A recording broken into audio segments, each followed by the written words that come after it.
അമ്പലപ്പുഴയിലെ അസാധാരണ കാഴ്ചകൾ. അമ്പലപ്പുഴ മണ്ഡലത്തെ പറ്റി നമുക്കറിയാം. ഇപ്പോൾ ആലപ്പുഴ ജില്ലയിലെ തന്നെ ഏറ്റവും ശ്രദ്ധേയമായ ഒരു മണ്ഡലമാണ് അമ്പലപ്പുഴ. അതിൽ CPM-ന്റെ തന്നെ വിവിധ നീക്കത്തിലേക്ക് പോയ അല്ലെങ്കിൽ പാർട്ടി വിട്ടുപോയ ജി സുധാകരന്റെ മണ്ഡലം കൂടിയാണ് അമ്പലപ്പുഴ. അപ്പോൾ അവരുടെ തന്നെ രണ്ട് നേതാക്കളാണ് ഏറ്റുമുട്ടുന്നത്, എച്ച് സലാം അതേപോലെ ജി സുധാകരൻ. അപ്പോൾ ആ ഒരു മണ്ഡലത്തിന്റെ പൊതുവേ ഉള്ളൊരു രീതി അനുസരിച്ച് ആർക്കായിരിക്കാം ആ ഒരു മുൻതൂക്കം ഉണ്ടാവുന്നത്? ഇലക്ഷൻ പോളുകളിൽ തെളിയുന്ന അമ്പലപ്പുഴയുടെ മുഖം എന്താണ്? അല്ല, ആതിര ചോദിച്ച പോലെ അമ്പലപ്പുഴയുടെ മുഖം എന്താണെന്ന് ചോദിച്ചാൽ, അമ്പലപ്പുഴയിൽ ജി സുധാകരൻ എന്ന സഖാവ്, ജി സുധാകരൻ സാർ, അദ്ദേഹത്തിൻ്റെതായ ഒരു പൊലിമയുണ്ട്. അദ്ദേഹം എന്ന നേതാവിന് ഒരു പൊലിമയുണ്ട്. അദ്ദേഹത്തിനെ ശരിക്കും ഈ പറയുന്ന ഇവിടുത്തെ ഒരാളെ കിട്ടി. ഇപ്പൊ അദ്ദേഹത്തിന് പ്രായമായി, അദ്ദേഹത്തിന്റെ പ്രായത്തിന്റെ പരിധി വെച്ചുകൊണ്ട് പാർട്ടി ഒരു മൂലക്കിരുത്തിയപ്പോൾ അദ്ദേഹത്തിന് പറ്റി അദ്ദേഹം ഒരു ശുദ്ധനാണ്, ഒരു കാര്യങ്ങൾ വെട്ടിത്തുറന്ന് പറയുന്ന ഒരാളാണ്.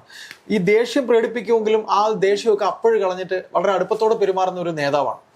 അപ്പൊ അദ്ദേഹത്തിന് അങ്ങ് കോർണർ ചെയ്യുന്ന ഒരു രീതി, ഒരാളെ ഇരയായി കിട്ടി അയാളെ ഒരുമാതിരി പന്ത് തട്ടുന്ന പോലെ രീതിയിലാണ് അദ്ദേഹത്തിന്റെ വലിപ്പമോ അദ്ദേഹം ഇതുവരെ പിന്നിട്ട വഴികളോ അദ്ദേഹം എവിടെ നിന്ന് വന്നതാണെന്നോ എന്താണെന്നോ ഈ പാർട്ടിക്കകത്തുള്ളവർ നോക്കിയില്ല. പ്രായത്തിന്റെ പ്രായം അല്ലെങ്കിൽ അദ്ദേഹത്തിന്റെ എക്സ്പീരിയൻസ് ഒന്നും നോക്കാതെ ഈ താഴെയുള്ള കുട്ടി സഖാക്കൾക്ക് പന്ത് തട്ടാൻ ഒരു ഉപകരണമായിട്ട് അദ്ദേഹത്തിനെ മാറ്റുന്ന രീതിയിലുണ്ടായി. അത് അദ്ദേഹം തന്നെ കൈപിടിച്ചു കൊണ്ടുവന്ന് അദ്ദേഹം തന്നെ പ്രൊമോട്ട് ചെയ്ത് വിട്ട ആൾക്കാരിൽ ഒരാളാണ് എച്ച് സലാം. അദ്ദേഹത്തിനോടൊപ്പം സമകാലീനരായിട്ട് അവിടെ ആലപ്പുഴയിൽ ഉണ്ടായിരുന്ന നിരവധി സഖാക്കൾ അവിടെയുണ്ട്. അവരൊക്കെ ഈ പന്ത് തട്ടുന്നത് നോക്കി നിൽക്കുകയായിരുന്നു. ഈ ആലപ്പുഴയുടെ ചരിത്രം എടുത്ത് നോക്കുകയാണെങ്കിൽ 1987 ആദ്യമായി അമ്പലപ്പുഴയിൽ GS മത്സരിക്കുന്നത്. GS തോറ്റ ഒരു മണ്ഡലം കൂടെയാണല്ലോ അമ്പലപ്പുഴ എന്ന് പറയുന്നത്. അപ്പൊ GS-ന്റെ തോൽവി ഏറ്റുവാങ്ങിയിട്ട് വന്നിട്ടുണ്ട്. പിന്നീടാണ് GS ആ ഒരു മണ്ഡലത്തെ തന്റെ തട്ടകമാക്കി മാറ്റുന്ന ഒരവസ്ഥ വന്നത്. GS ആണെങ്കിൽ മറ്റൊരു നേതാക്കൾക്കും വിജയ സാധ്യത ഇല്ലാത്ത അവസ്ഥയിലേക്കൊക്കെ അമ്പലപ്പുഴ മാറ്റിയിട്ടുണ്ട്. എച്ച് സലാമും ഈ തെരഞ്ഞെടുപ്പ് രാഷ്ട്രീയത്തിൽ മുൻപന്തിയിൽ നിന്നൊരാള് തന്നെയാണ്, ജയങ്ങൾ ഉണ്ടായിട്ടുള്ള ഒരാളാണ്. അപ്പോ അതായത് സുധാകരൻ അവരുടെ സുധാകരൻ സഖാവിന് പകരം നിർദ്ദേശിച്ച ഒരു പേരാണ് എച്ച് സലാം. അതെ, അദ്ദേഹം കൂടെ തന്നെയാണ് എച്ച് സലാം മത്സരിക്കട്ടെ എന്ന് പറഞ്ഞത്. അതേപോലെ തന്നെ ഭൂരിപക്ഷം നോക്കുകയാണെങ്കിൽ GS-ന്റെ അത്രയും ഈ എച്ച് സലാമിന് ഇതുവരെ കിട്ടിയിട്ടുണ്ടായിരുന്നില്ലല്ലോ തെരഞ്ഞെടുപ്പുകളിലൊന്നും. അപ്പൊ എന്ത് അടിസ്ഥാനത്തിലാണ് ഇവർ ഈ GS-ന്റെ തന്നെ ഒരു ശിഷ്യനെ അവിടെ എതിർ സ്ഥാനാർത്ഥിയായിട്ട് നിർത്തിയ? അത് ഏത് തരം രാഷ്ട്രീയത്തിന്റെ ഒരു വശമാണ്? അതാണ് CPM എന്ന് പറയുന്ന പാർട്ടിയെ സംബന്ധിച്ചുള്ളത്.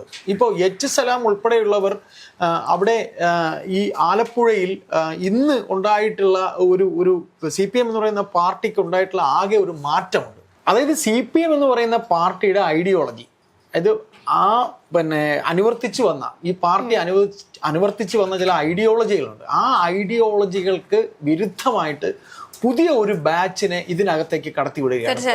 അങ്ങനെ ഒരു ബാച്ചിനെ ഇതിനകത്തേക്ക് കടത്തിവിടുമ്പോൾ അത്തരം അവരുടെ ചെയ്ത്തുകൾ അല്ലെങ്കിൽ ചെയ്ത കാര്യങ്ങൾ സുധാകരൻ അംഗീകരിക്കാൻ പറ്റുന്നില്ല. അതിൽപ്പെട്ട ആൾക്കാരൊക്കെയാണ് ഈ പരോക്ഷമായിട്ടോ പ്രത്യക്ഷത്തിലോ എച്ച് സലാം ഇവരെയൊക്കെ സഹായിച്ചിട്ടുണ്ട് എന്ന് അദ്ദേഹത്തിന് മനസ്സിലാവും. സജി ചെറിയാൻ എന്ന് പറയുന്ന മറ്റൊരു നേതാവിനെ ഇദ്ദേഹം കൂടെ കൊണ്ടുപോയി ഇന്ന് അദ്ദേഹം കൊണ്ടു നടന്ന് അദ്ദേഹം എത്തിക്കേണ്ടടുത്ത് എത്തിച്ച് ഇന്ന് പിണറായി വിജയനുമായിട്ട് അദ്ദേഹത്തെക്കാൾ ആക്സസ് ഉള്ള ഒരു നേതാവാണ് സജി ചെറിയാൻ. അപ്പൊ ഇത് ഈ പറയുന്ന രീതിയിൽ ആലപ്പുഴയുടെ മണ്ണിൽ ഇങ്ങനെയുള്ള കമ്മ്യൂണിസ്റ്റ് പാർട്ടിയാണോ ഇവിടെ വേണ്ടത് എന്ന് സുധാകരൻ ചോദിച്ചു പോയി. മിണ്ടാതിരുന്നെങ്കിൽ ഒരു പ്രശ്നവും ഇല്ലായിരുന്നു. കാര്യം ഐസക് ഇതെല്ലാം കണ്ടിട്ട് മിണ്ടാതിരിക്കുന്നുണ്ട്. ഇദ്ദേഹം എന്തിന് ഇതൊക്കെ പറയാൻ പോയത് എന്നുള്ളതാണ്. നിങ്ങളാരും ഇതൊക്കെ ചോദിക്കുക, ഞങ്ങൾ തോന്നിയ പോലെ ചെയ്യും, ഇവിടെ പാർട്ടി എന്ന് പറഞ്ഞാൽ ഞങ്ങൾ തന്നെയാണ് ഇതെല്ലാം കൊണ്ടുപോകുന്നത് എന്ന് സലാമും പിന്നെ ഈ പറയുന്ന അവരുടെ പാർട്ടിയുടെ ഇപ്പോഴത്തെ ആലപ്പുഴയിലെ ജില്ലാ സെക്രട്ടറി ഉൾപ്പെടെയുള്ള ഒരു പുതിയ വിഭാഗം വരുമ്പോൾ ഇതെല്ലാം നോക്കി ഇപ്പൊ ഇളിച്ചു കാണിച്ച് കളിയാക്കുന്ന ഐസക് ഉൾപ്പെടെയുള്ളവർ ഇദ്ദേഹത്തിനെതിരായിരുന്നു. അപ്പൊ അങ്ങനെ വന്നപ്പോൾ ഏതൊരു മനുഷ്യനും ഒരുപാട് ഇങ്ങനെ ഈ രീതിയിൽ അറ്റാക്ക് ചെയ്യുമ്പോഴത്തേക്ക് അവർക്ക് അങ്ങ് അധികം പിടിച്ചേക്കാൻ പറ്റില്ല. ഇപ്പൊ ഗൗരിയമ്മ അങ്ങനെയായിരുന്നു. തീർച്ചയായും ഗൗരിയമ്മ ഒരു പുതിയ പാർട്ടി ഉണ്ടാക്കേണ്ടത്. ഈ അമ്പലപ്പുഴയുടെ മൊത്തത്തിലുള്ള വോട്ട് ഭൂരിപക്ഷത്തെ പറ്റി സംസാരിക്കുകയാണെങ്കിൽ 1.70 ലക്ഷം ജനങ്ങളാണ് അവിടെ വോട്ടേഴ്സ് ആയിട്ടുള്ളത്. അതിനകത്തിൽ തന്നെ ഒരു 80% വോട്ടേഴ്സ് വന്ന് വോട്ട് ചെയ്യുകയാണെങ്കിൽ ഏകദേശം ഒരു 90,000 വോട്ടുകളുടെ അടുത്ത് കിട്ടും, സമാഹരിക്കാൻ പറ്റും. അപ്പോ കഴിഞ്ഞ ദിവസം GS പറഞ്ഞൊരു ഭൂരിപക്ഷമായിരുന്നു അദ്ദേഹത്തിന് 40,000 ഭൂരിപക്ഷത്തിൽ താൻ ജയിക്കുമെന്നുള്ളത്. പക്ഷെ ആ ഒരു മണ്ഡലത്തിന്റെ പൊതുവെ എടുക്കുമ്പോൾ GS-ന്റെ ഒരു വികാരമുണ്ട്, അല്ലെങ്കിൽ കമ്മ്യൂണിസ്റ്റ് പാർട്ടിയുടെ അനുഭാവമുള്ള മണ്ഡലമാണ്. അതോടൊപ്പം തന്നെ ഇതിനു മുൻപ് ഒരു ആവേശഭരിതമായ ഒരു തെരഞ്ഞെടുപ്പ് നമ്മൾ കാണുന്നത് ശോഭാ സുരേന്ദ്രൻ അവിടെ മത്സരിക്കുമ്പോഴാണ്. ആലപ്പുഴയിൽ ലോക്സഭയിലേക്ക് മത്സരിക്കുന്ന സമയത്ത് ഈ ആരിഫിനെക്കാട്ടിലും ഏറ്റവും കൂടുതൽ ഭൂരിപക്ഷം നേടിയ ഒരാളായിരുന്നു ശോഭാ സുരേന്ദ്രൻ എന്ന് പറയുന്നത്.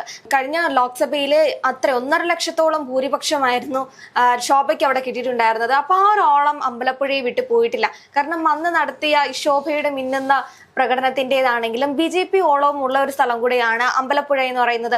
അവിടെയാണ് നമ്മുടെ ഈ അരുൺ അനിരുദ്ധൻ യൂത്ത് മേഖലയിലെ ഒരു യുവ നേതാവാണ് BJPയുടെ. അത്തരത്തിൽ ഇദ്ദേഹത്തിനും കുറച്ച് വോട്ടുകളൊക്കെ പോകാനുള്ള ചാൻസ് ഉണ്ടാവും. എന്നാലും GS പറഞ്ഞതുപോലെ തന്നെ അദ്ദേഹത്തിന് വരുന്ന ഭൂരിപക്ഷം എന്ന് പറയുന്നത് UDFന്റെ പിന്തുണയുണ്ട്, UDF വോട്ടുകൾ വരാനുള്ള രീതിയുണ്ട്. അതേപോലെ ഇത്ര വർഷങ്ങളായി പ്രവർത്തിച്ചൊരു നേതാവല്ലേ, അപ്പോൾ അദ്ദേഹത്തിന്റെ കമ്മ്യൂണിസ്റ്റ് വോട്ടുകൾ തീർച്ചയായും GSലേക്ക് തന്നെ എത്തപ്പെടുമെന്നാണ് GS പറയുന്നത്. പിന്നെ പറഞ്ഞ വോട്ടുകൾ എന്ന് പറയുന്നത് നിഷ്പക്ഷ വോട്ടുകളാണ്. നിഷ്പക്ഷ വോട്ടുകൾ ഒരിക്കലും സലാമിലേക്ക് എത്തില്ല. അതാണോ ഇത്രയും കാലമായിട്ടും ഇദ്ദേഹത്തിന് ഈ ഭൂരിപക്ഷം എന്ന് പറയുന്നത് അത്രയങ്ങ് മുന്നോട്ട് കിട്ടാതിരിക്കാനൊരു കാരണം? ഈ നിഷ്പക്ഷ വോട്ടുകളുടെ അങ്ങോട്ട് പോക്കുവരവില്ലാത്തത് കൊണ്ടായിരുന്നു. അതായത് ആതിര പറഞ്ഞ ഒരു കാര്യം നമുക്കത് ഖണ്ഡിക്കേണ്ടി വരും. എങ്ങനെയെന്ന് വെച്ച് കഴിഞ്ഞാൽ ജി സുധാകരന് പാർട്ടി വോട്ട് എത്രത്തോളം കിട്ടും അല്ലെങ്കിൽ കിട്ടില്ല എന്നുള്ളത് പാർട്ടി ഇപ്പോഴേ തന്നെ CPM പാർട്ടി കണക്കെടുക്കും. കാര്യം പാർട്ടി വോട്ട് സുധാകരന് പോകാൻ പാടില്ല. ആരൊക്കെ സുധാകരന് വോട്ട് ചെയ്തു എന്നുള്ള കണക്ക് വേണമെങ്കിൽ ഇവർക്ക് എടുക്കാൻ പറ്റും. കാര്യം ഒരു വീട്ടിൽ ആലപ്പുഴയിൽ അമ്പലപ്പുഴയിൽ ഏതൊക്കെ വീട്ടിൽ ഏതൊക്കെ വോട്ടുകൾ കൃത്യമായി കിട്ടും എന്നുള്ള കണക്ക് വേറെ ഏത് പാർട്ടിയേക്കാളും CPM-നുണ്ട്. അപ്പോൾ അത് അവരിങ്ങനെ സൂക്ഷ്മമായിട്ട് നോക്കും. അവിടെയാണ് കോൺഗ്രസിൻ്റെയും അല്ലെങ്കിൽ ഈ പറയുന്ന രീതിയിൽ ഫ്ലോട്ടിംഗ് വോട്ടുകൾ അങ്ങോട്ടും ഇങ്ങോട്ടും ചാഞ്ചാടുന്ന അല്ലെങ്കിൽ നിഷ്പക്ഷ വോട്ടുകൾ ഉണ്ടാവും. ആ വോട്ടുകൾ ആണ് സുധാകരന് സാധ്യത. അദ്ദേഹം പറയുന്നത് 40,000 വോട്ടിന് അദ്ദേഹം ജയിക്കാനൊന്നും പോകുന്നില്ല.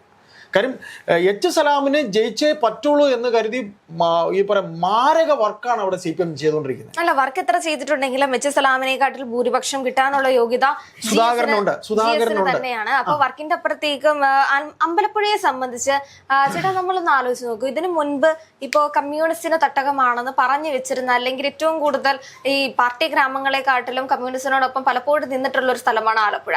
ആ ആലപ്പുഴയിൽ ഇവരെ 3ാം സ്ഥാനത്തേക്ക് തള്ളിവിട്ട് BJP വന്നിട്ടുണ്ട് എങ്കിൽ അതിപ്പോ ആലപ്പുഴയിലെ മാത്രം അവസ്ഥയല്ല, കായംകുളം ആണെങ്കിലും ചെങ്ങന്നൂർ ആണെങ്കിലും ഓരോ സ്ഥലത്തും ഈ BJPയുടെ വോട്ട് ഷെയർ കൂടിയിട്ടുണ്ടെന്നുള്ളതാണ് സത്യാവസ്ഥ. അത് തദ്ദേശത്തിലും ലോക്സഭയിലും ഇനി നിയമസഭയിലും കൂടെ ഉള്ളവർക്ക് തെളിയിക്കാം. ഇതിന് മുൻപുണ്ടായിരുന്ന നിയമസഭയിലും ആ വോട്ട് ഷെയർ മാറിപ്പോയത് നമ്മൾ കണ്ടിട്ടുണ്ട്.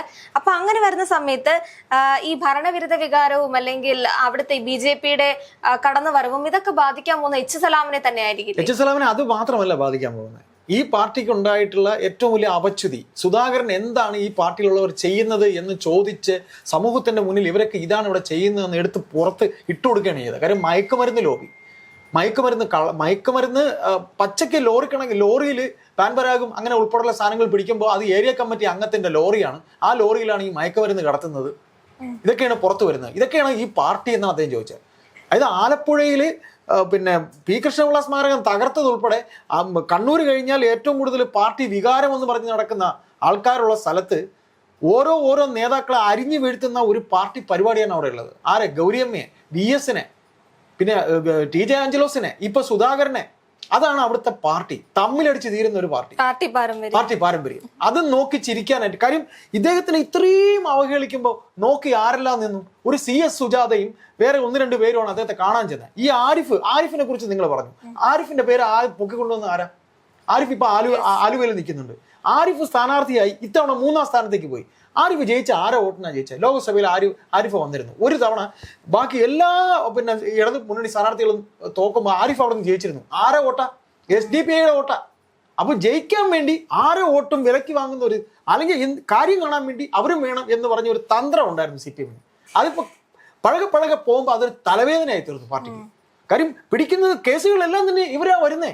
അതാണോ ഈ പാർട്ടിയുടെ മുഖം എന്നൊരു തെറ്റ് മാത്രമേ ജി സുധാകരൻ ചോദിച്ചുള്ളൂ. ഇതാണോ ഈ പാർട്ടിയുടെ മുഖം ഇതാണോ എന്ന് ചോദിച്ചു. അതിനെ കണ്ട് രസിച്ച് ആരാൻ്റെ അമ്മയ്ക്ക് ഭ്രാന്ത് വന്നാൽ കാണാൻ ചേലെന്ന് പറയുന്ന പോലെ സുധാകരന് ഭ്രാന്ത് വരട്ടെ, നമുക്ക് കണ്ടു നിൽക്കാം, ഇതായിരുന്നു ഉണ്ടായിരുന്നത്. അവസാനം എന്തായി? പാർട്ടി കൊണ്ട് ഡിം എന്ന് താഴെ പോയി. അതാണ് ഇവിടെ സംഭവിക്കാൻ പോകുന്നത്.